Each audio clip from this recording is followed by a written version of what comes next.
Olá a todos, sejam mais uma vez bem-vindos ao canal Onda Espírita. Eu sou a Glenda e esse é mais um vídeo do estudo do livro Cartas de uma Morta, livro psicografado pelo Chico Xavier, pelo espírito de sua mãe, a Maria João de Deus. Hoje nós vamos falar de mais 3 capítulos. Se você perdeu algum vídeo anterior ou não assistiu os vídeos anteriores, é só voltar lá no nosso canal, tem uma playlist com todos os vídeos. Então, para contextualizarmos, a Maria João de Deus ela está nos contando todas as suas experiências depois do momento do seu desencarne. E nesse momento, ela está vivenciando o resgate de alguns desencarnados da Primeira Guerra Mundial. Então, são pessoas, espíritos, que morreram, que desencarnaram de uma maneira violenta, né? Imaginamos, por ser uma guerra, né? E eles estão sendo resgatados nos hospitais espirituais. Então, ela está nos contando como está sendo esse resgate, né? Essa primeira impressão desses espíritos que desencarnaram de uma forma tão violenta, né? Então, ela fala que muitos dos que ali ingressavam manifestavam o seu pavor à morte, rogando em altos brados que o livrassem de perecer. Então, nós já falamos aqui sobre esse pavor da morte, né? O medo da morte, né? Que o desconhecimento nos causa esse medo de não sabermos o que vai acontecer após o desencarne do corpo físico, né? Eu venho trazer aqui hoje para vocês a questão da lei de conservação. Então, no Livro dos Espíritos, na terceira parte, capítulo 5, os espíritos vão nos falar da lei de conservação. Porque é natural querermos conservar a nossa vida, né? Então, principalmente nas questões número 702 e 703, eles nos falam que nós temos o instinto de conservação, né? Por quê? Nós temos necessidade de viver essa vida, de passarmos por todas as experiências. Senão, não haveria necessidade da reencarnação, não é mesmo? Então, para que nos serve a reencarnação? Para a gente passar por várias experiências e nos aperfeiçoarmos moralmente. Então, para isso, nós temos que ter esse instinto de conservação. Nós temos que querer continuarmos vivos. Tá? Então, é natural termos esse instinto. Esse instinto é o que faz a gente, por exemplo, correr quando a gente vê algum perigo, para nos proteger, né? Buscar algo que nos proteja. Então, é natural. Mas não é natural termos pavor da morte, né? Termos um medo excessivo.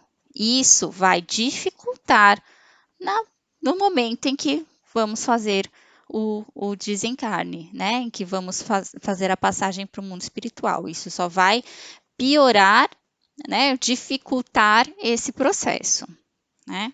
E ela continua falando que eles solicitavam aos que o assistiam socorro e auxílio, suplicando que lhes prolongassem a vida em favor da noiva idolatrada, dos pais carinhosos e queridos, dos seres inesquecíveis que haviam ficado à mercê do abandono e do infortúnio. Então, isso a gente também já tocou nesse assunto, porque, né? É o medo de nós deixarmos os nossos entes queridos, os nossos familiares, né? E isso também é natural, porque nós temos um amor por essas pessoas, né? Nós não queremos ficar separados dela, mas também nós já falamos desse apego excessivo, né? Que nós sabemos que nós estamos transitoriamente aqui na Terra, que é só um período que estamos aqui. E também é um período que estamos em uma família, em uma determinada família, né? Então, nós temos, nossa vida real é a vida espiritual, não aqui da Terra. Aqui na Terra é só um momento que nós estamos tendo, né? Então, isso também dificulta o nosso desencarne. Então, no caso deles, eles estavam apreensivos quanto a isso também. Mas também temos que ter cuidado, porque às vezes o nosso apego não é só às pessoas, né? Também é a nossa casa, aos nossos bens materiais, ao nosso trabalho, porque também achamos ou temos a pretensão de achar que somos insubstituíveis, né? É o que é o medo de faltar, né, aos nossos entes queridos e que sem nós eles não vão conseguir sobreviver. E nós sabemos que isso não acontece, né? Por mais que tenham dificuldades, né? As pessoas elas acabam por se adaptar às situações, né? A própria lei da conservação nos leva a gerarmos meios de sobreviver, né? Por mais difícil que seja, tá? Não estão falando que não é fácil, porque nós sabemos que não é fácil. Mas nós também não podemos ter a pretensão de que nós que salvamos o mundo, né? Que só você que vai salvar o mundo, que a gente sabe que não é bem assim, né? Então nós temos que ter também cuidado quanto a esse apego excessivo aos bens materiais, à comodidade que temos aqui, né? Porque nós sabemos que tudo nos é emprestado e que tudo é transitório. E ela continua falando que, assim, era para mim singularmente interessante ouvir-lhes essas rogativas, porquanto desconhecia ainda todo o poder somático sobre a inteligência recém-desencarnada. Então, aqui ela está falando do poder do pensamento, mas já também tocamos nesse assunto, porque nós sabemos que o pensamento, ele é matéria, né? Ele gera energia, né? Só que aqui, quando estamos encarnados, isso é uma energia, mas é limitado por conta da nossa matéria densa. Quando você já está no mundo espiritual, esse pensamento, ele é mais maleável, né? Então, conforme o pensamento que você tem, isso pode facilitar ou dificultar o seu desencarne, né? Um exemplo bem disso é no livro Obreiros da Vida Eterna, num dos desencarnes, que é o desencarne do Cavalcante. Ele dificulta muito a equipe espiritual que estava ali auxiliando ele, né? Ele dificulta muito nesse processo.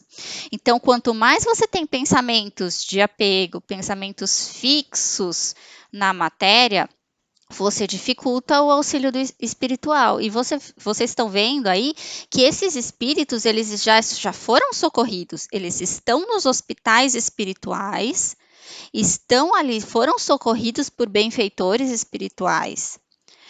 Mas eles ainda estão no processo que eles estão ainda entendendo o que aconteceu, muitos ainda não sabem que desencarnaram, né? Mas quanto menos apego nesse momento tiver às questões materiais e quanto mais conhecimento esse espírito tiver, mais fácil será a ajuda da equipe espiritual. No próximo capítulo, ela fala: eram todos tratados com inexcedível carinho e as suas amargas queixas obtinham réplicas afetuosas e animadoras promessas.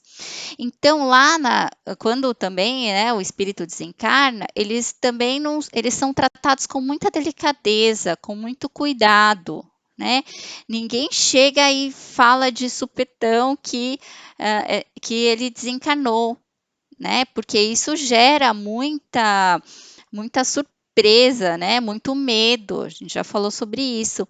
Então, eles são cuidados com muito carinho, com muita cautela, eles são ouvidos. Então, mesmo essas súplicas são ouvidas e eles são tratados com muito carinho, com muito respeito, né?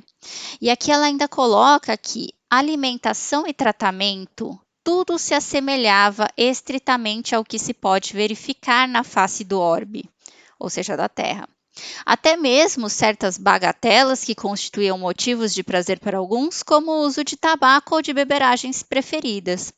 Isso pode causar alguma estranheza, né? Você fala assim, não, mas espera aí, o espírito já desencarnou, ele já está no mundo espiritual. Eles ainda vão dar para eles cigarro, né, bebidas, algo que nos leva ao mundo material.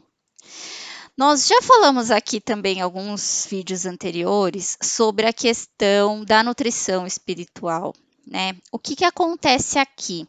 Eles ainda estão num processo de transição e também aceitação até do desencarne, né? Então, essas coisas que parecem supérfluas, né, que ela coloca como bagatelas, né, eles aí vão trazer um conforto. Então, é com esse objetivo que eles dão esse cigarro, esse fumo, essas bebidas.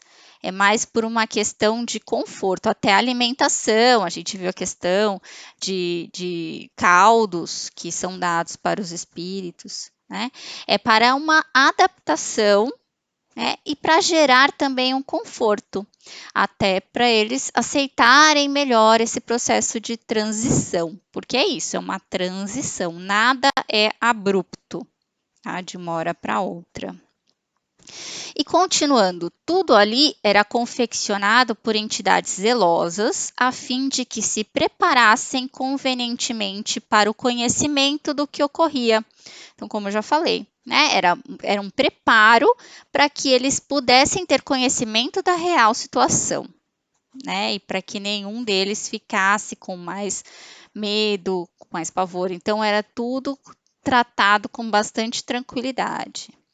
E paulatinamente recuperavam suas forças perdidas, e os que se mantinham num estado que podemos classificar como de convalescência eram separados dos demais companheiros.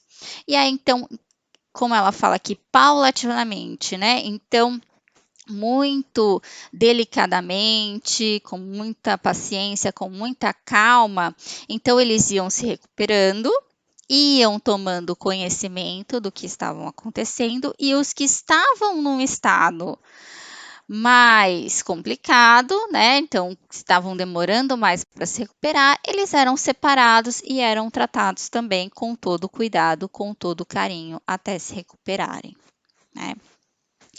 E no próximo capítulo ela falam, recebiam então a vaga noção da verdade, observando fenômenos interessantes operados por sua vontade sobre as matérias circunstantes, cuja maleabilidade os assombrava. Então, mais uma vez, né, tudo com muita delicadeza, com muita calma, eles eram orientados quanto o que tinha acontecido, né? E eles mesmos iam observando o poder da mente, do pensamento, mais uma vez, né? O que o pensamento poderia já fazer nesse mundo espiritual, fora das amarras aí da matéria, né? E esclarecidos mestres frequentemente lhes dirigiam a palavra como apóstolo da paz em excursão nos departamentos militares. Então, olha isso, eles ainda tinham a visita de benfeitores espirituais mais evoluídos que iam falar palavras de consolo, palavras de paz, né? Eles colocam aqui como apóstolo da paz. Então, iam levar tranquilidade a esses recém-desencarnados, né? Um outro ponto que sobre o pensamento, que a gente falou bastante aqui nesse vídeo hoje, é que a gente tem que pensar que esses espíritos, eles desencarnaram de uma maneira violenta, como, né, a gente imagina numa guerra, né? Então, todos eles devem estar muito feridos, né? E foram acometidos, então, de supetão por uma nova realidade. Por isso que é tudo feito com bastante tranquilidade, bastante cautela. Mas o pensamento, como já foi dito aqui, ele somatiza, né? Então, ele, nesse caso, no mundo espiritual, se esse espírito ele fica muito preso àquela ideia fixa da guerra ou dos seus ferimentos, de tudo que ele sofreu, ele pode demorar muito para se recuperar, porque ele vai ficar com aquela preso naquele sentimento de dor, naquela sensação de dor. E aí, como o pensamento ele cria, e no nosso perispírito ele está ali, ele está nos dando o que aconteceu, né? Ele tem ali impresso, né? O nosso espírito, o perispírito, ele tem impresso tudo o que aconteceu no nosso corpo material. Então, embora não tenha mais o corpo material, o perispírito está ali impresso. E se você fica com a sua ideia fixa naquele sentimento de dor, de sofrimento, isso vai demorar muito mais para você conseguir se recuperar. Então, só quando você também desprende seu pensamento dessas impressões, de tudo isso que aconteceu, é que você vai conseguir se recuperar no mundo espiritual e conseguir aí ter uma vida espiritual muito melhor. Tá bom? Então era isso que eu tinha para trazer para vocês hoje. Queria agradecer mais uma vez pela atenção de vocês, por vocês estarem nos acompanhando. Se você gostou desse vídeo, curta, compartilhe também com outras pessoas. E não deixem de assistir os nossos novos vídeos todas as terças e sextas no canal Onda Espírita. Muito obrigada e até a próxima. Fiquem com Deus. Tchau, tchau.